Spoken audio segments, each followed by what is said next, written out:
Welcome, everyone. Thank you for tuning into our webinar this evening. As you get settled into your virtual seats, I'm going to go over a few of the housekeeping Zoom tools that we'll use tonight. This is a webinar format, so you'll be viewing all of our wonderful panelists, and you'll be able to communicate with them through the chat box and the Q&A box. Both of those tools are located right at the bottom of your screen. So you can take a moment to orient yourselves as you're settling in. I know we've already got some comments over on the side coming in through the chat. Excellent. Feel free to express your love, share your feedback, ask your questions. And I'm going to pass the microphone virtually over to my colleague, Kelly Groom. Thanks, Naya. Welcome to the Fine Arts Work Center's virtual series. I'm Kelly Groom, Director of Education Programs. Thanks so much for joining us. This spring, when we realized that we would not be able to meet in person this summer, I asked Marie Howe if she would help me create a virtual events program. And Marie said yes. She told me that she had been meeting with her friends once a week for dinner on Zoom to check in, and she said I could do that for the Work Center, have a virtual dinner of nourishing literary conversation, and invite my friends. So thanks to the great heart of Marie Howe, we're all here tonight to celebrate the newest books of Reginald Dwayne and Rachel Eliza Griffiths. Marie Howe's newest book of poems is Magdalene. She is a Fine Arts Work Center Fellow. She serves on the Board of Trustees, and she teaches in the summer program. Reginald Dwayne has taught in the Work Center's online writing program, 24 Pearl Street.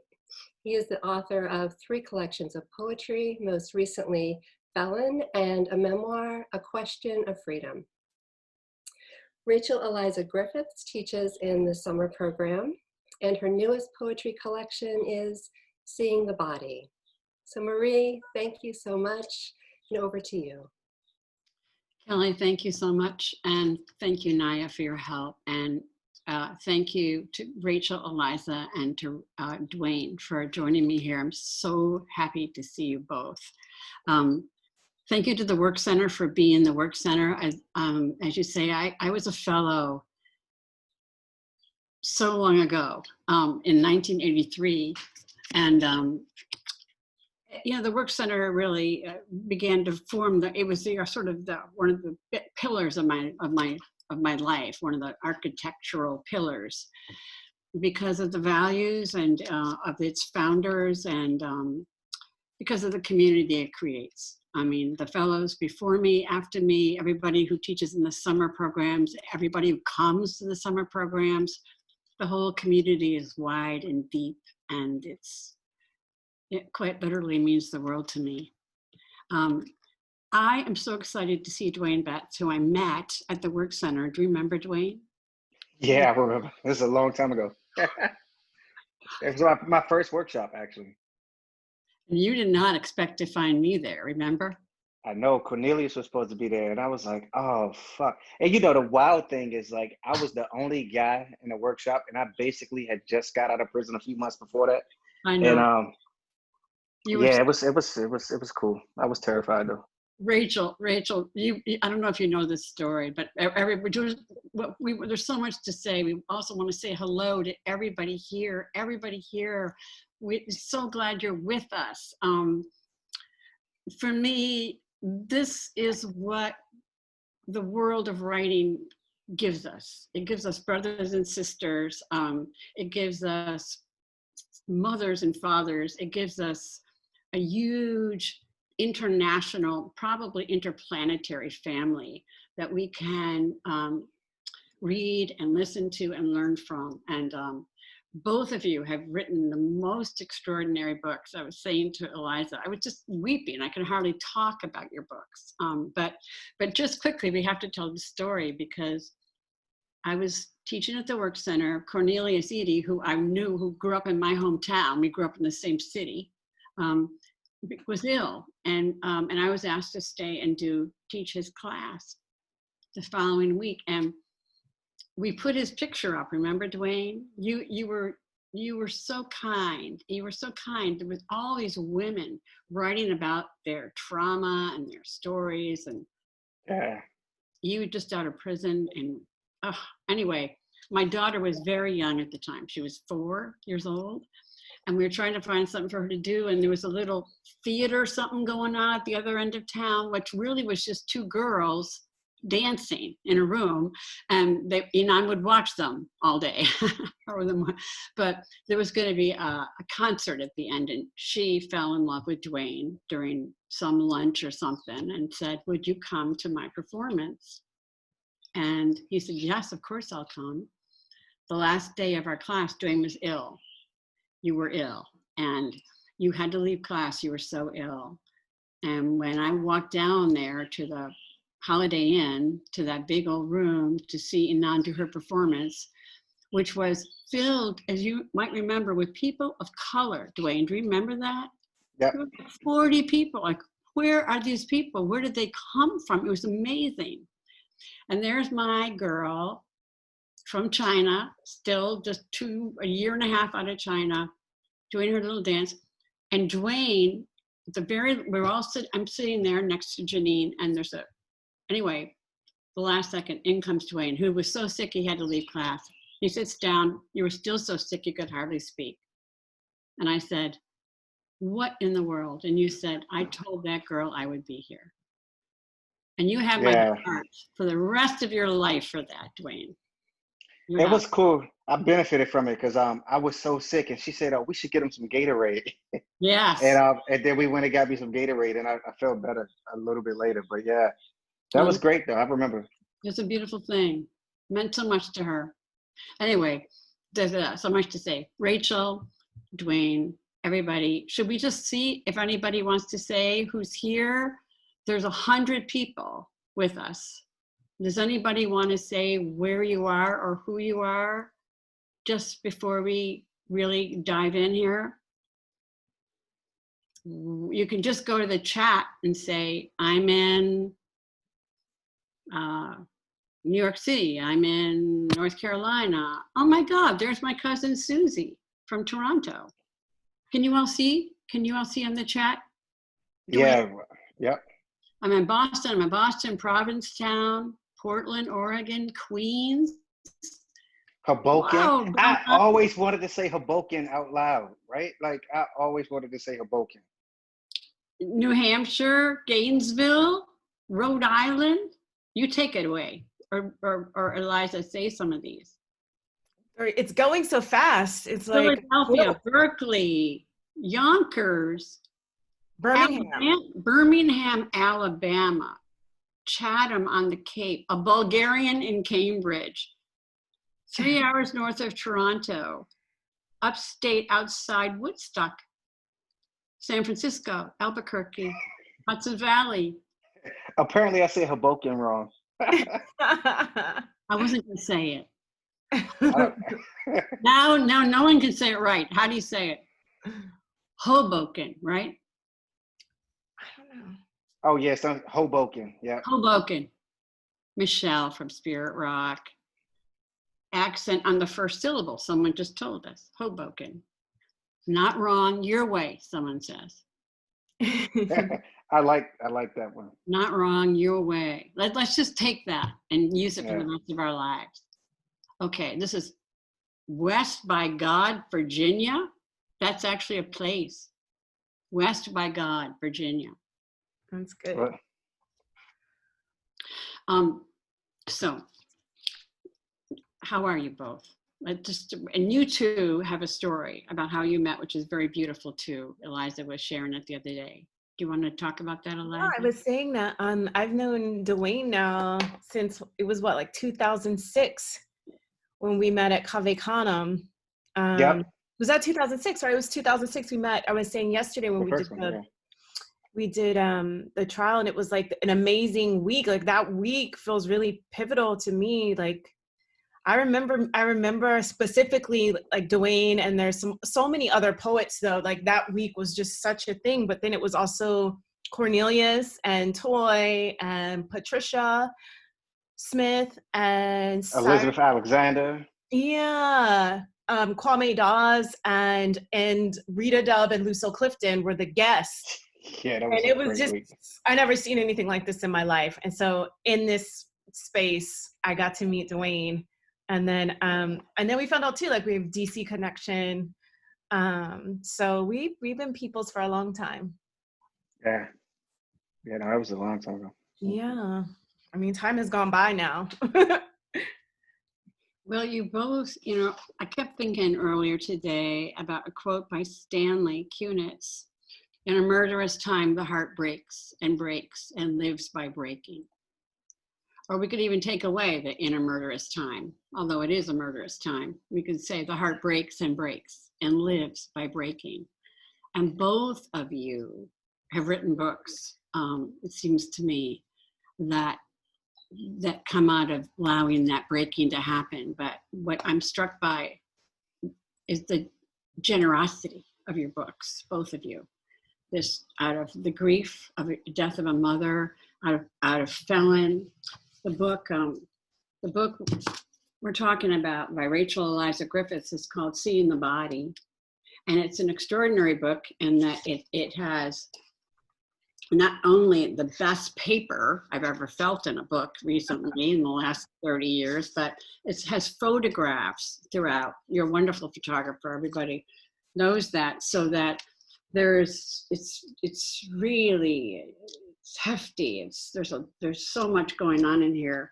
And between the photographs and the work and then we have Felon by Dwayne, Reginald Dwayne Betts, which is the extraordinary cover, which is a whole story in itself, Dwayne, as you know. And both of these books have so much heart and so much generosity that they just slayed me. I mean, I was just devastated. I've been reading yours slowly, but Dwayne, I got your book, but I just hadn't opened it until a couple of weeks ago, and amazing. I was thinking about both of you interrupt. You use interruptions, you know, like Rachel, that first poem, and you, of course, in the redacted documents. So I wonder if you guys would just read a poem, and then we could hear you, anything you want from the book or anywhere. Rachel, you want to go first or you want me to go first? Dwayne, you go first. All right, cool. Blood history. The things that abandon you get remembered different. As precise as the English language can be, with words like penultimate and perseverate, there is not an exact combination of sounds that describe only that leaving. Once, drinking and smoking with buddies, Fats asked if I longed for a father. Had he said wanted, I would have dismissed him in the way that youngins dismiss it all. A shrug, sarcasm, a sharp jab to the stomach, laughter. But he said longing, and in a different place, I might have wept. Said once, my father lived with us and then he didn't. And it fucked me up so bad that I didn't think about his leaving until I held my first son in my arms. And only now speak on it. A man who drank Wild Irish Rose and Mad Dog like water once told me and some friends that there is no word for father where he comes from. Not like we know it. There, the word for father is the word for listen. The blunts we passed around let us abandon our tongues. Not that much though. But what if the old head knew something And if you have no father, you can't hear straight. Years later, Fats wondered why I didn't name my son after my own father, as if he ain't know. Some things turn your life into a prayer that God will certainly answer.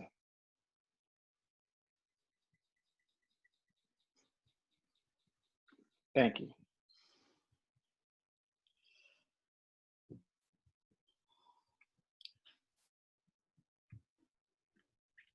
That was I love that poem. We can't even talk. I'm just like, just need to sit and hear it. Wow. Thank you, Dwayne. That was dope. Yeah, no, thank you. Yeah, thank you. It's amazing. Dwayne, that was the poem I had hoped you would read. See, that's perfect. See, it's like I have chills because the whole thing about do you long for a father? What I love, what I want to celebrate before Rachel speaks is that the integrity of the language, that you both resuscitate the language and give it back to us. And it's been so abused, it's been so abused by the madman in charge of the country. It's been so abused by the neoliberal capitalist elite. It's been abused by advertising. And when you point out that had he said, wanted, did you want a father? But longing allows the speaker to answer, right? I mean, just the difference in those two words. Wish we could hear it again. And Eliza, I keep thinking about that poem. Maybe you've so many things, I want you to read everything, but the good mother at the end of toward the end of your book, where what she doesn't say, that woman, maybe if you could read whatever you want now, but I hope sometime in the next 20 minutes you could read The Good Mother. I can read it now. It's just amazing to me because of how it comments on emptiness of language and the fullness of a silence, and how someone can care for you by what they do not say.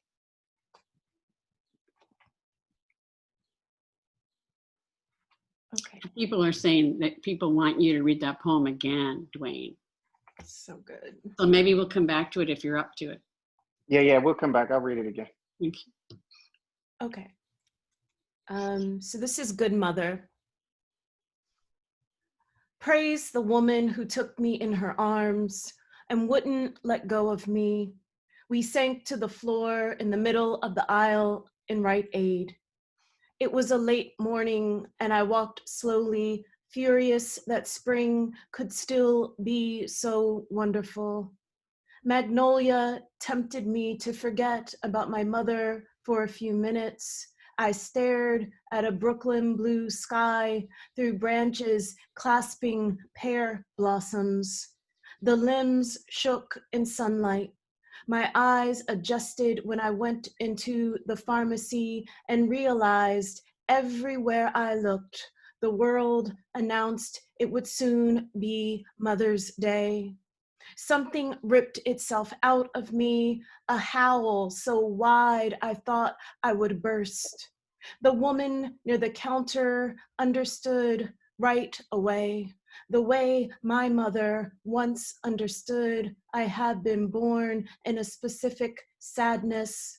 The woman did not say she was a mother, but I knew it. She put her arms around me and waved away the cashiers, the security guard who repeated, "Ma'am, ma'am." A stranger rocked me in her arms, so much kindness as we fell over and crashed against a row of votive candles. She didn't say it would be okay. She didn't ask me what was wrong, but her arms put me in a vicious prayer. I almost bit her, almost pushed her away. We held on and praised the nameless thing that makes us what we think we aren't strong enough to know. She knew. She didn't let go of me. Praise the woman who didn't wipe my snot from her shirt, my tears from her collarbone, who did not tell me to pull myself together while everything inside me dropped.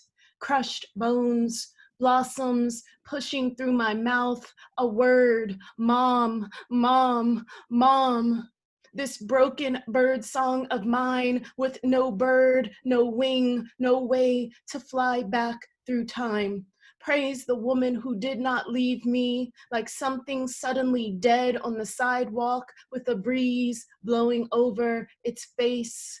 Praise the woman who smelled like fabric softener and coffee and the good things I must believe I am too. Praise the mothers who walk slowly through the world, bringing children into themselves, burying children sometimes before themselves, and who defend something harder than innocence. Praise the guts and grace of mothers. Praise their exhaustion and their good work. Praise their wit, their wonderful ways of listening to the world fall asleep against its clean pillow. For the woman who knelt with me in an ugly heap in the middle of Rite Aid on an unbearable spring day, who helped me buy a Mother's Day card for my dead mother, who knew better than to say I'd be just fine. For you, I lift my arms each spring and wish you a kindness so fantastic. I sometimes feel I'm in midair, the shadow of my wings clapping in joy over your children who must love you. Hey.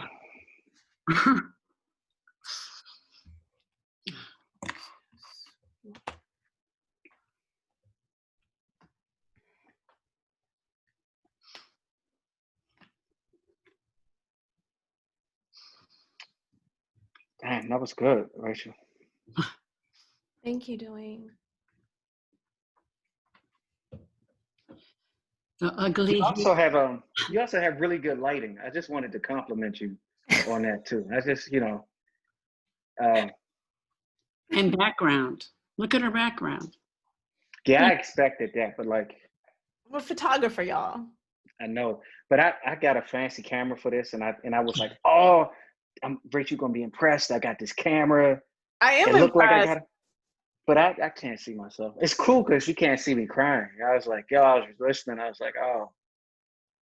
Oh, One of the fascinating things I find, you just said something about the way that like it is so much about this language, so much about this moment that corrupts language. And I've been thinking about it a lot lately, the ways in which like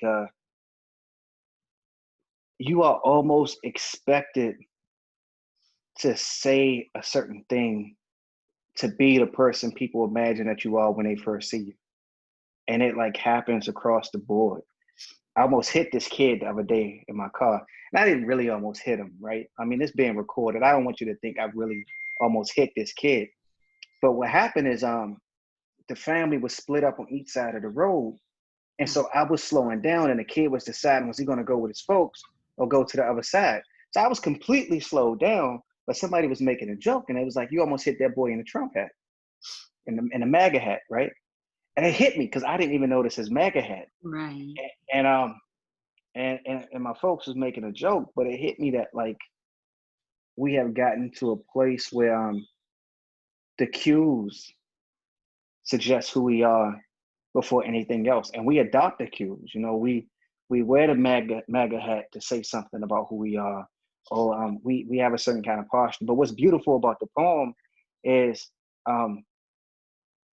it's very different when you begin to notice the ways in which in this world you can perceive a kindness or give a kindness that is completely and totally unexpected because you didn't know who you were until that moment demanded it.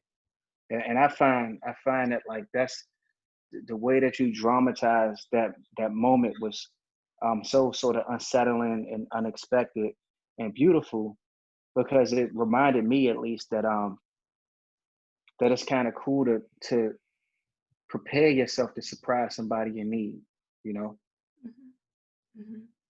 If it was a grown man with a MAGA hat on, I would have hit him though. No, I wouldn't have hit him. No, I wouldn't have hit him. I'm joking. I'm joking.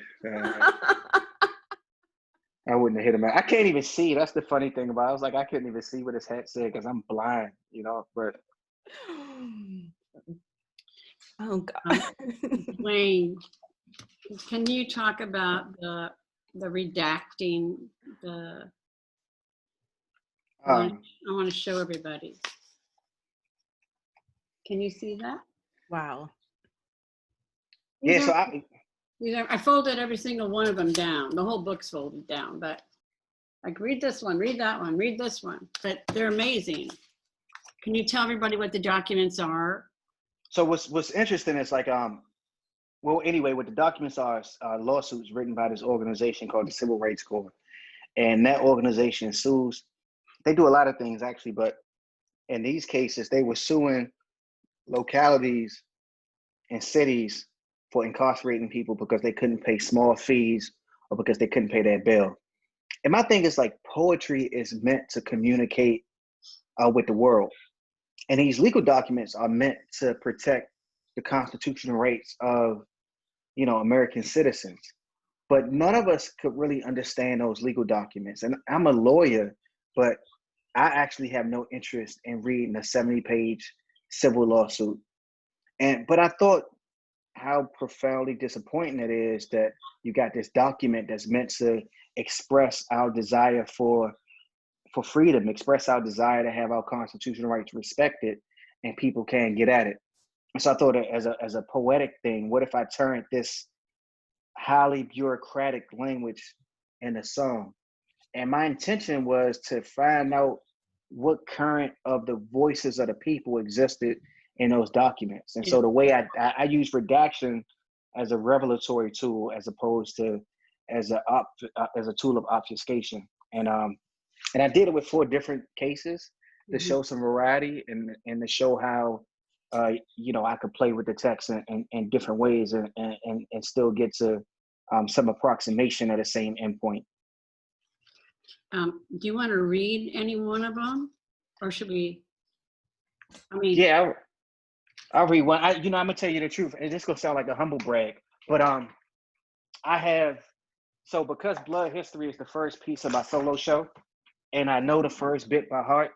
I actually hadn't I didn't have my book in front of me. Yeah. So it's kind of cool. This is the second time in my life that I've read something publicly that I know from heart, and it's kind of cool. I like the humble brag. It's cool. I'm excited for your show, Dwayne.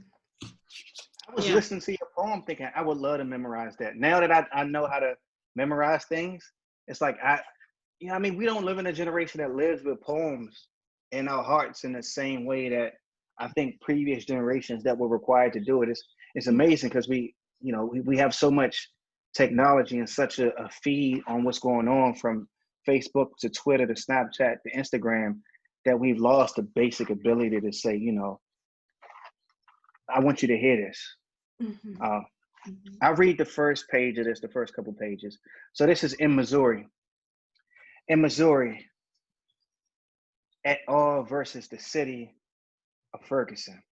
The plaintiffs, people jailed by the city.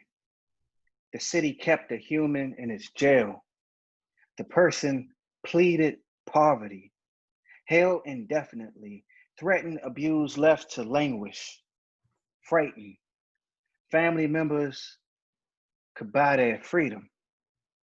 Impoverished, cannot endure grotesque treatment, overcrowded cells, denied toothbrushes, toothpaste, soap, subjected to the stench of excrement and refuse, surrounded by walls smeared with mucus and blood for days and weeks. Bodies cover the entire cell floor, untreated illnesses, infections and open wounds. Days, weeks, infections and open wounds. Filthy bodies huddle in cold. A single thin blanket, they lose weight They suffer. They must listen to the screams. They sit without natural light. When will they be allowed to leave? These physical abuses, jail guards taunt people, jail guards laugh, humiliate them, shivering women forced to share blankets. Officers shout stanky ass dykes, dirty whores. City officials, employees built a scheme designed to brutalize, to punish, to profit. The architect, the city of Ferguson, the rest of St. Louis. Modern debtor's prison, the city of Ferguson. Devastated the city's poor, trapped them in debts, extortion, and cruel jailings. The treatment reveals systemic illegality. The city has a Dickensian system that violates the most vulnerable. The city of Ferguson, the city's conduct is unlawful. It has been a policy to jail people, the practice to jail indigent, the practice to hold prisoners indefinitely, the practice to issue invalid warrants, to threaten, to hold arrestees in jail arbitrarily, to confine people in grotesque, dangerous, and inhumane conditions, a Kafkaesque journey, a lawless and labyrinthine scheme, a perpetual debt.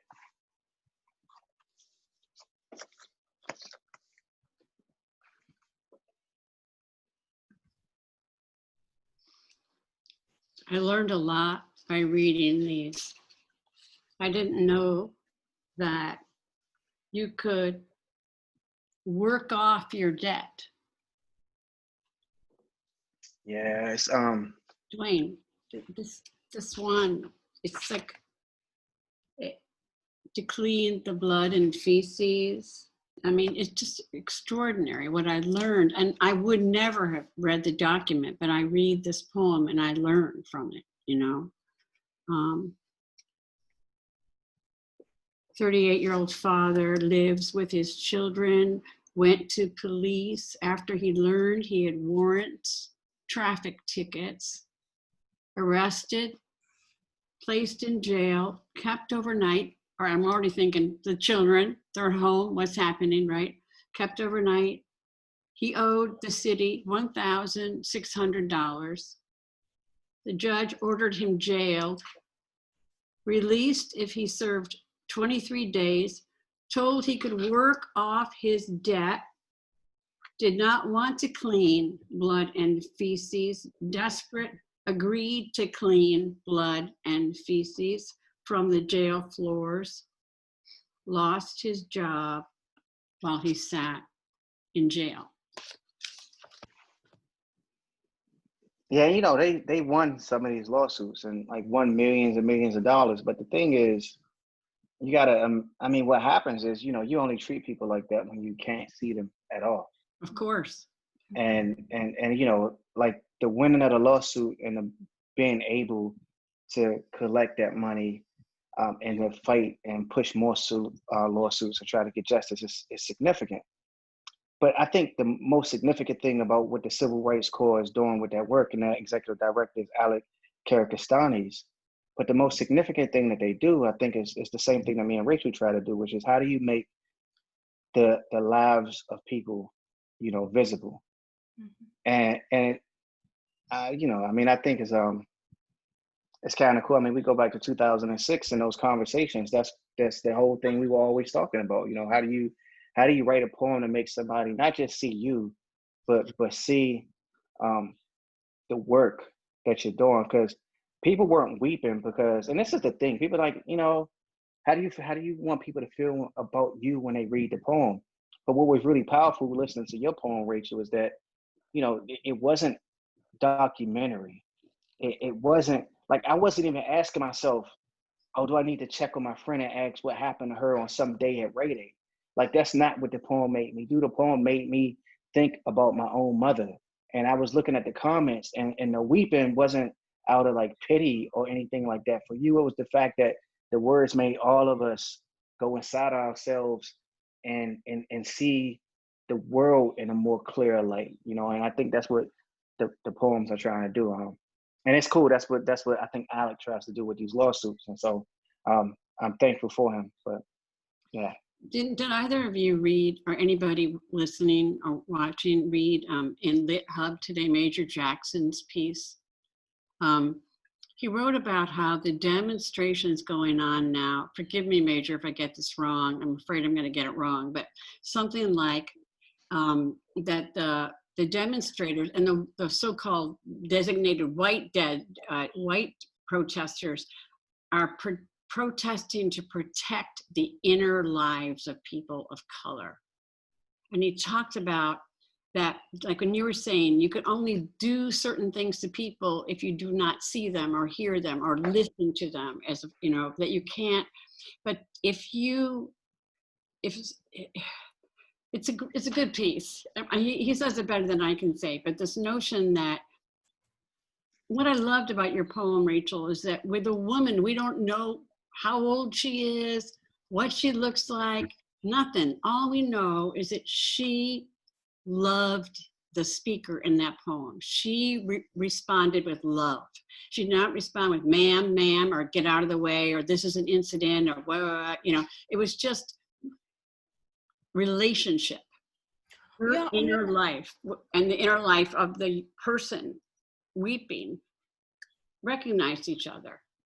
So yeah, I feel like even, you know, right now as we're going through you know, the pandemic, there were a lot of moments where we saw that kind of spectrum of human kindness, and then human just neglect, abuse, from, you know, allowing people in prison to be infected and just die with no treatment, to, you know, rich people fleeing New York or wherever they are, or people being furloughed, dropped. There's just this whole range of kind of ugliness of human beings. But then at the same time, there's the kindness, where there are little stories that you would see that people would think about somebody, and not in a non-transactional way, because nobody can work and like do something and you give them something. They're giving of themselves because they are, like, it's for its own sake. And I think, you know, we sometimes as poets, it's like the language for its own sake is carrying that impulse sometimes. And it can show all those different perspectives, like thinking so much about mothers right now, thinking about George Floyd invoking his mother is very powerful to me. And Dwayne bringing up Ferguson, and Ferguson, like, Mike Brown was murdered 7 days after I buried my mother. So it was like trying to grieve my mother, and then seeing a Black young man left out in the street for 4 hours. And it's like the inability for this country, and it's globally, it's not even just this country, that it's like you don't see our grief, our rage, or that, you know, that this would be problematic. How do I have to use language to make you see that? Like, why do I have to have that kind of argument with you that gets you just to the basic, not even to the interiority? I just have to get you to see that a Black man's face is a face. And that's excruciating. And yet that's what we're called to do in language and elsewhere. Surely in the work Dwayne has committed his life to, and beyond the poetry, his work and the things that he's doing and building, it's an action. You know, R.S. Elise Garmai has a line about love and talking about she adds an action to that gesture. And that, you know, that's the thing that is these protests, the marches and things, adding an action versus, you know, a statement that people read where the language is easy and it hasn't been corrupted in a way where you really internalize the language in an inner way. And certainly not the way that Dwayne and I might have to or could or decide or to resist the language. It's like all this is going around. I mean, that day, that woman, she didn't know me, but she knew that thing. It was like bigger than both of us. And you know what's interesting? I was to ask you this, like, and I don't really know anything about that woman. I think you just mentioned it, Marie, but it's also interesting because, like, the woman could be Asian, the woman could be Black, the woman could be Jamaican, And also, you know, it's weird because I think like some of the stuff that we do is sort of like subconscious in our work, and some of it is super intentional. But also the speaker, you know, and this is why I resist people connecting me to the speaker in a poem, because it's sort of this notion that like the men that I write about must be Black when Yeah. that isn't even necessarily true, right? The men might be, they might be white, they might be Filipino. I mean, I did like my brothers is Latino. Like it's a whole spectrum of humanity that I imagine I write about and write through. And it just struck me listening to what you were just saying about her motivations and intentions is, you know, it's a way in which when you see somebody, when we communicate somebody else's motivations and intentions, like I don't know, it's some element of love about being able to do that unattached to the fact.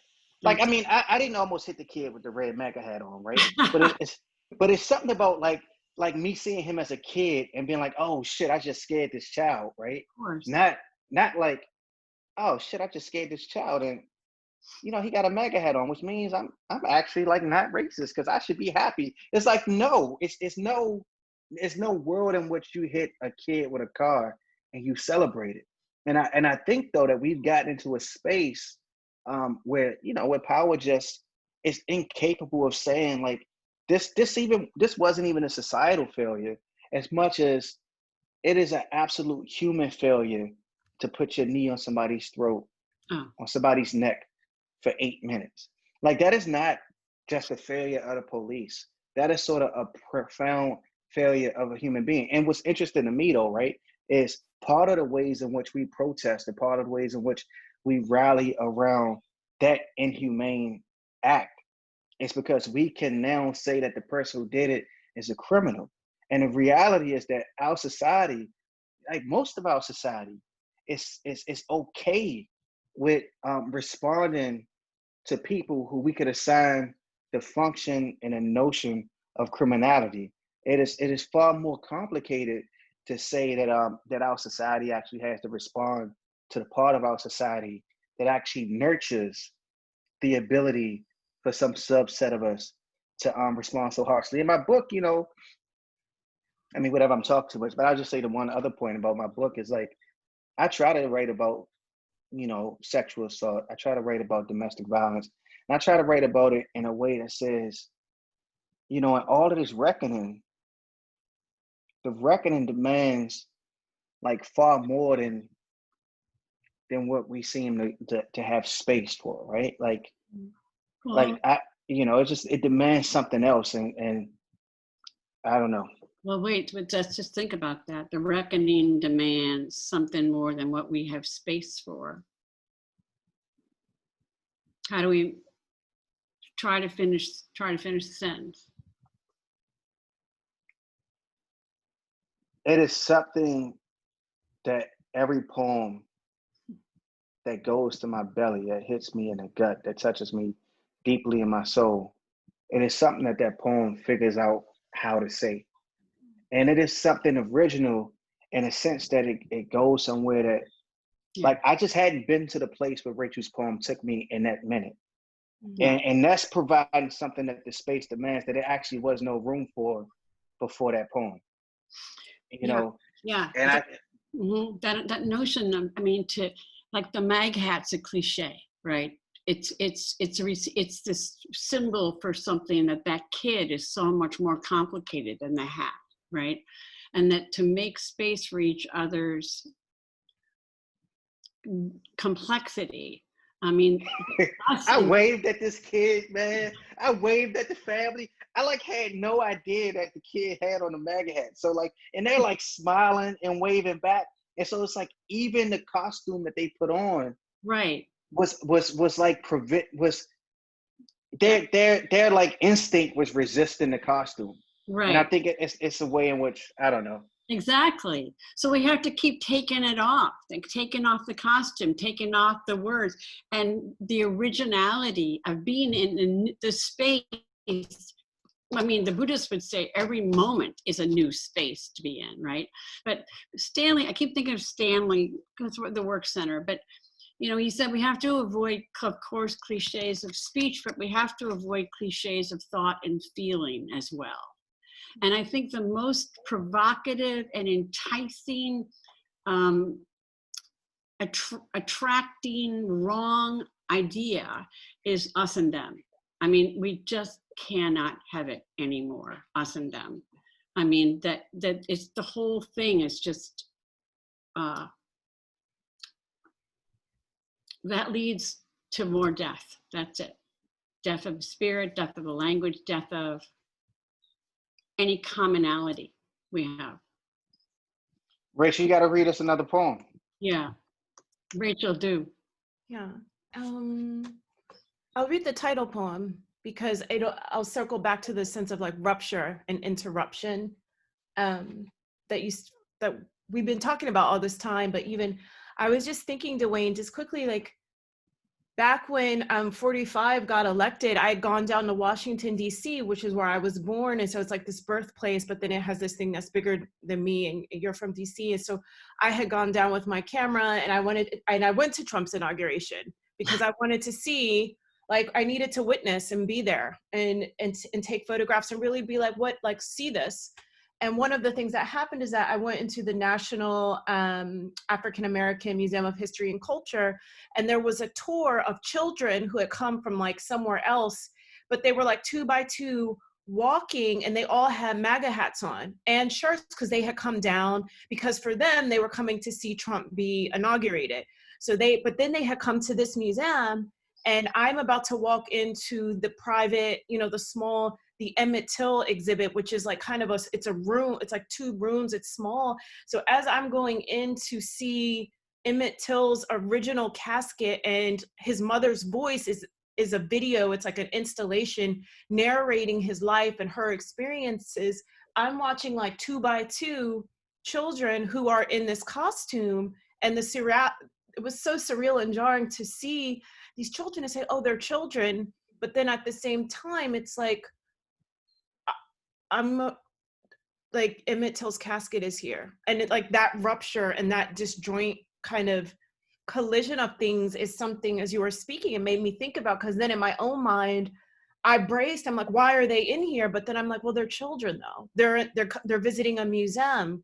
But then I thought, well, how is this going to work, the ideology that happens here? And so kind of fascinating. I'm going to read Seeing the Body, which is just the first poem. And what will happen is that you'll hear me kind of stop breath at the end of the lines. Seeing the body, she died, and in the spring of her blood, I remember my mother's first injury. Surprise of unborn petals curling red, then dark around her wrist. Some fruit she cut, some onion, some body with skin and sharp seeds. She fed me. She lived us and I. She held we and I. She kept speaking with those flowers falling from her blood, taking her across the sky to death. I remember her voice like a horn I never want to pull out of my heart. In the next life, which is here and here, I gather every mouth that ever sang my mother's blues. She burned and she talked back hard at God. Oh, my mother, she danced unbroken too. Veil of grief on my back, opening into something black I wear. A life of flesh, like a petal or fruit or burning. I've carried everything, and I'm tired. My mother survived and but she did not live. She told me nothing, and she was waiting the entire time. How does the elegy believe me? Together we crossed the sky. There was a gate, and we walked through the world like that. She wrote we and I. She was last or never seen, and brown eyes without life, opened her eternity, when the air in her stopped and she was last seen dying. She was too silent for the first time in her life. The spring of my mother's blood, hot and God, the dark, dark beyond the closed door that won't move again.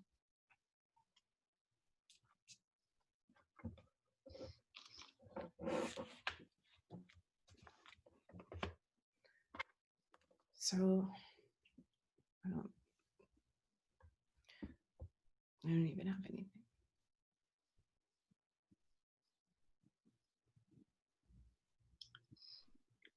It's The book is on sale wherever books are sold. Seeing the Body is in hardcover. Most of the time you buy poetry books, you do not get beautiful images, you just get decent poems. In this book, you get beautiful images and wonderful poems. I'm expecting to see a surge on Amazon. Not really Amazon, because you could buy from Norton and you could buy from your local. Please buy from your local. They are struggling right now with the pandemic. But everybody should get 2 copies of Seeing the Body. Actually, you know, what's interesting is I actually do believe this too, right? The rhetoric of everything, whether we're talking about politics, but the rhetoric of anger, the rhetoric of rage, but also the disappointment, all of that stuff exists like far more prominently in our culture than like the rhetoric of like what engages us and makes us feel better about what we want the world to look like. So I actually do believe it's 100 people that's here. Yeah. Out of 100, like 7 of us are going to buy a copy of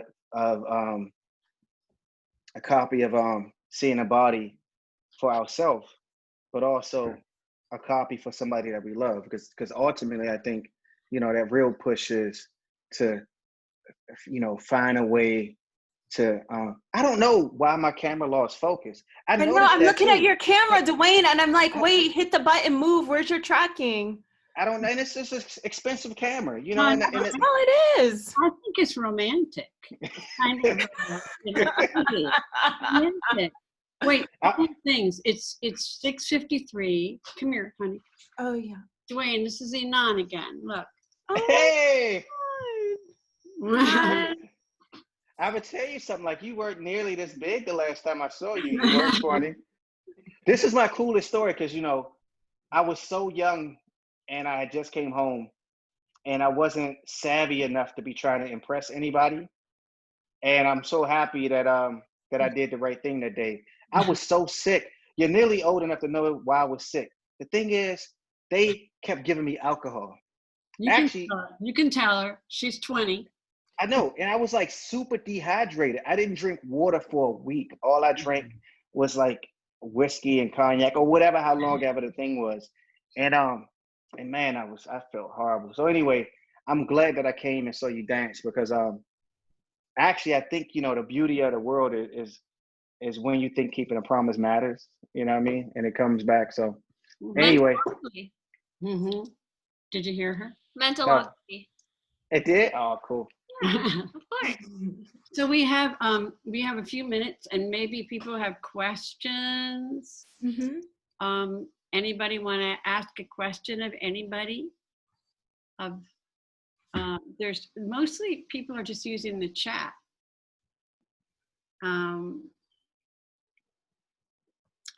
Anybody? Oh, here's a question. Let me see what it is.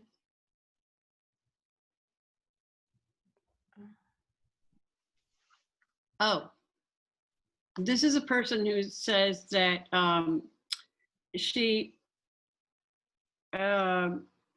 was very moved by Cornelius Eady's brutal imagination and teaches it to high schoolers, moved by Dwayne's comment about young people not living with poems in their hearts these days.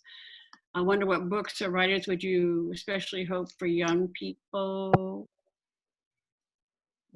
I don't think young people are any different than old people myself. I think that you could recommend Dwayne's book and you could recommend Eliza Griffiths' book myself. And it just, you know, I think that any books that you love? That's what I would say, but what about the rest of you? Eliza or Dwayne? I would say Renee Watson and Jason Reynolds and Elizabeth Acevedo, Mahogany Brown. They cross such a spectrum of writing for younger people, but also I read them now just because they're brilliant and they have imaginations and commitment to the work and to community that is at stake for all of us. So those are like some names that just popped into my mind. Jackie Woodson, Jackie Woodson, Ross Gay, Jericho Brown. Mm-hmm. Did you all read Jericho's poem, I'm Sorry, Thank You, in the New York Times? Mm-hmm. People are asking me to read something. There's not a lot of time. I don't want to keep people. Is this going to end right at 6, Kelly? Boop. I can't hear you. I can't hear you. I'm unmuted. Marie, yes, please read a poem. Yeah. Well, it seems it's difficult to follow these two. I have not been able to write much at all in the last years. This is a poem called The Singularity, and it refers to the very hyper, very, very dense piece of matter that some scientists believe was the original thing that burst with the Big Bang into the universe we now live in. The singularity. Do you sometimes want to wake up to the singularity we once were? So compact, nobody needed a bed or food or money. Nobody hiding in the school bathroom or home alone, pulling open the drawer where the pills are kept. For every atom belonging to me as good belongs to you. Remember, there was no nature, no them, no test to determine if the elephant grieves her calf or if the coral reef feels pain. Trashed oceans don't speak English or Farsi or French. Would that we could wake up to what we were when we were ocean. And before that, to when sky was earth and animal was energy and rock was liquid and stars were space and space was not at all nothing. Before we came to believe humans were so important, before this awful loneliness. Can molecules recall it, what once was, before anything happened? No I, no we, no one, no was, no verb, no noun, only a tiny, tiny, tiny dot brimming with is, all, everything, home.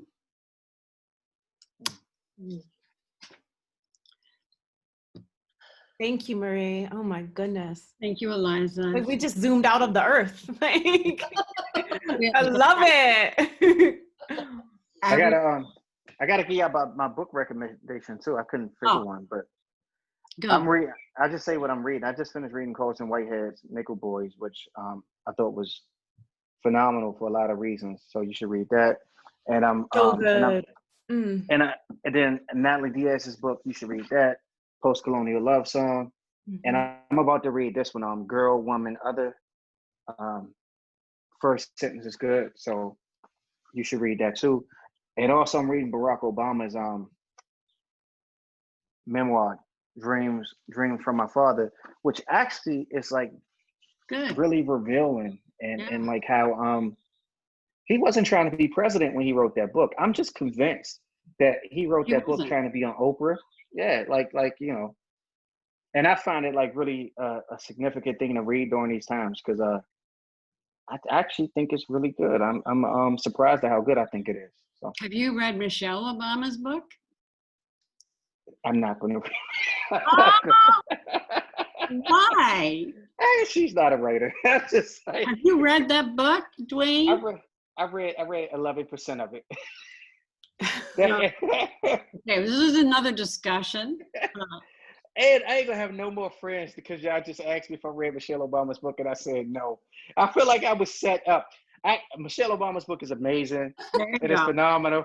It is on my bookshelf, so I am going to read it. But it's sadly on my bookshelf in the books that I want to impress people with that I have. It's not on the bookshelf that says what it's not like. Oh man, I've lost all of my friends. It's okay. Michelle, if you watching this, First Lady Obama, I am definitely going to read your book. First Lady Obama. You Okay. all the way wrong now. You just done. All the way. Just And give it's it up. and the thing, but the thing is, that was an actual mistake though. Well, no, her last name's Obama. That wasn't. Yeah, but the First Lady Obama. Anyway, Dwayne, you're If I would have said First Lady Barack, that would have been insult. That would have You'd be been in trouble. sexist. I know, right? I didn't say that. I just. okay. The my hole whole- is just getting deeper and deeper here. This is recorded. I'm just going to say that I love my wife. There Right. you I'm go. just going to say that I love my Go wife. there. There you Quick. go. There you Yeah. go. You just earned everything right back. I went to see that little girl dancing when she was sick. I was dying. I actually had, I think Yeah, I 'cause- now. yeah. Let's stop while you're ahead. That's good.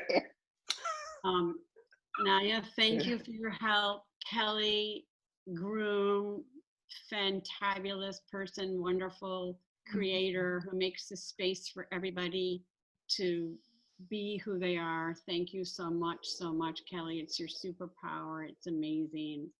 And Naya, you're doing the same thing for us. Thank you. Everybody who's joined us, it's meant so much to us to have you here. We feel you, we really do. And I can't tell you how happy I am to be with these two amazing writers, how moved I am, how changed I am by their books. So bless you both. Sing on, sing on, sing on, sing on. We need you so much. And let us all go and praise the living world. And Yeah. walk with righteousness and love as much as we can. Mm. You guys, take care of it. Thank you, guys. Great to Bye. see Thank you. Bye. Bye. you. Bye. Thank you. Bye. Thank you all so much.